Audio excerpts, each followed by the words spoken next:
Loli nangis sesenggukan merasa hidupnya hancur, Nikita Mirzani tak peduli. Loli menangis pilu di atas ranjang karena anak Nikita Mirzani merasa hidupnya hancur.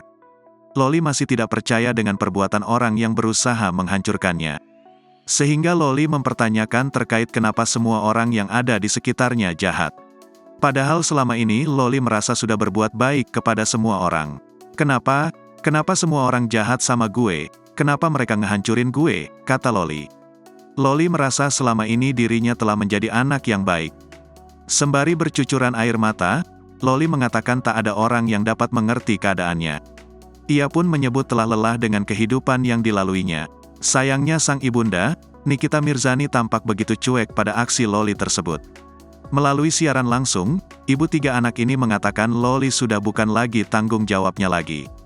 Pasalnya, Loli memang sudah tak dianggap sebagai anak setelah berkonflik dengannya beberapa waktu lalu. Dia berharap Dara 16 tahun ini bisa tetap sehat dan mampu membuktikan ucapannya terdahulu yang mengaku bisa hidup sendiri tanpa uang Nikita Mirzani.